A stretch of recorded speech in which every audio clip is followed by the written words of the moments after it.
ऊंची पहाड़ियों में, जहां घुमावदार सड़क पर अब बरसों से आखिरी बस भी नहीं आती, वहां स्लेट की छत वाला एक छोटा सा घर चुपचाप टिका हुआ था। नीचे फैला गांव लगभग खामोश था, दरवाजे बंद, खिड़कियों पर धूल और कदमों की आहट शहरों की ओर जा चुकी थी, जहां काम और शोर का वादा था। पहाड़ियों में अब सिर्फ एक ही घर सांस ले रहा था। वो घर था हरी और कमला का, और उनके 3 कुत्तों, भोला, गौरी और चिंटू का। हरी रोज की तरह सूरज निकलने से पहले उठ जाते थे। घुटनों में दर्द था, पर आदत दर्द से ज्यादा मजबूत थी। कमला भी उठती, अपने सफेद होते बालों को हल्के से बांधती और एक पुराना लोकगीत गुनगुनाती, जिसे वो ठीक से याद भी नहीं कर पाती थी।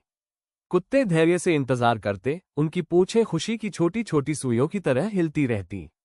बाहर पहाड़ धुंध में लिपटे खड़े रहते, निरपेक्ष पर सुकून देने वाले। अकेलापन उनके साथ रहता था, चुपचाप। वो बंद पड़े घरों के पास बैठता और शाम की ठंडी हवा के साथ चल देता।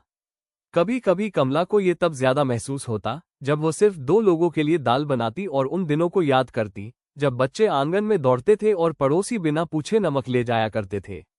हरी को ये तब महसूस होता, जब त्योहार बिना ढोल नगारों और हंसी के ही गुजर जाते। पर उन्होंने अकेलेपन से लड़ना नहीं सीखा था। उन्होंने उसे जगह देना सीख लिया था, एक ऐसे पुराने मेहमान की तरह जो प्यार से पेश आने पर अपने आप चला जाए। हर दोपहर हरी कुत्तों को लेकर ऊपर पहाड़ियों की ओर जाते, छोड़ी हुई खेती देखने। वो उनसे ऐसे बातें करते जैसे वे पुराने दोस्त हों, गांव की उन कहानियों के बारे में जो अब सिर्फ यादों में बची थीं।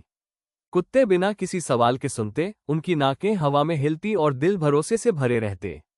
कमला घर पर ही रहती, अपने छोटे से किचन गार्डन की देखभाल करती।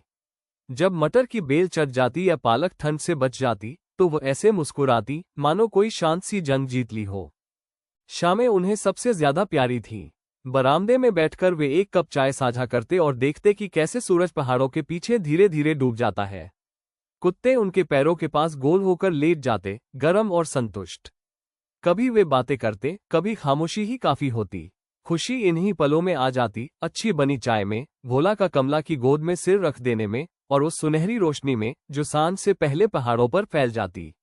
गांव भले ही खाली हो गया था, पर उनके दिन भरे हुए थे, दिनचर्या से, यादों से, आपसी देखभाल से और उदासी के खिलाफ छोटी छोटी जीतों से। उन्हें ज्यादा कुछ नहीं चाहिए था। जब तक पहाड़ खड़े थे, कुत्ते उनके साथ थे और वे एक दूसरे के पास थे। जीवन पूरा लगता था, शांत, अडिग और बेहद खूबसूरत। खुशी हमेशा भीड़, शोर या बड़ी उपलब्धियों में नहीं होती। अकेलेपन के बीच भी यदि साथ, संवेदना और छोटे छोटे पलों की कद्र हो, तो जीवन सरल होते हुए भी पूर्ण और अर्थपूर्ण बन सकता है।